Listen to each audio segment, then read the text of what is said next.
féminisme, c'est le combat pour pour le changement radical, politique, social, pour mettre fin à la domination des hommes sur tout ce qui n'est pas des hommes, sur les femmes et sur les enfants.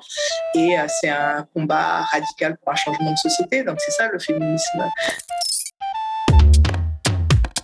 Je dirais en 2011, 2012 que j'ai commencé vraiment à ce qu'on appelle être militante, c'est-à-dire le travail collectif, pas juste moi qui pense à des problèmes, mais le travail collectif avec d'autres personnes pour se mobiliser et agir. Je pense que c'était plus vers 2011-2012.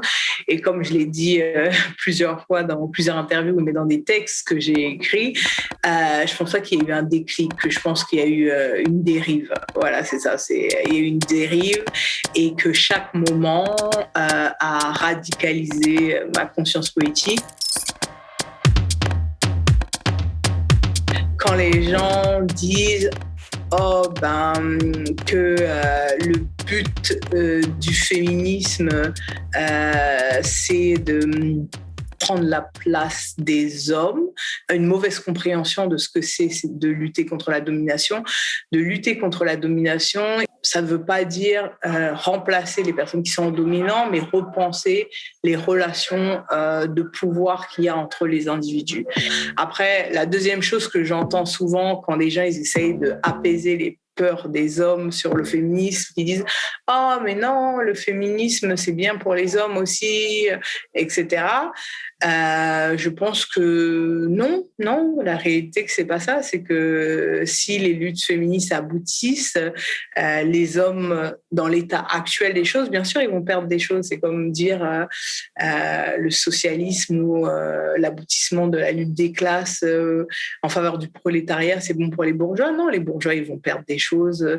Ils vont perdre des choses parce que l'égalité, ça fait perdre des choses aux gens qui vivent de la non-égalité. La troisième, c'est dire que tout regroupement de femmes est féministe. Alors ça, je suis complètement en opposition. C'est parce qu'il y a des femmes qui disent qu'il faut plus de femmes qui font de la politique. C'est pas parce qu'il y a des femmes qui font des trucs entre femmes. C'est pas parce qu'il y a des femmes qui écrivent des livres que c'est une pensée féministe. Et c'est pas parce que des femmes disent qu'elles sont féministes, qu'elles sont d'accord entre elles, et l'unité n'est pas un point de départ.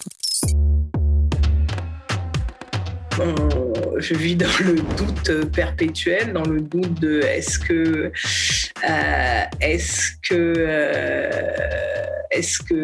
ça sert à quelque chose, est-ce que ça va s'empirer, etc. Donc le doute est toujours là, mais j'essaye de mettre en pratique ce que la militante abolitionniste de la police et de la prison, Mariama Kaba, militante états-unienne, noire états-unienne ici, dit souvent, c'est d'essayer d'appliquer l'espoir comme discipline.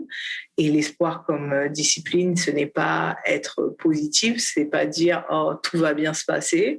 L'espoir comme discipline, c'est de dire que ça se peut que ça se passe pas bien, ça se peut que, enfin il y a beaucoup de chances qu'on ne voit pas de notre vivant les résultats des luttes qu'on mène, des choses qu'on fait, mais que ce qu'on fait compte, a un impact et est nécessaire pour maintenir la possibilité de changement. Donc, c'est ça que je fais.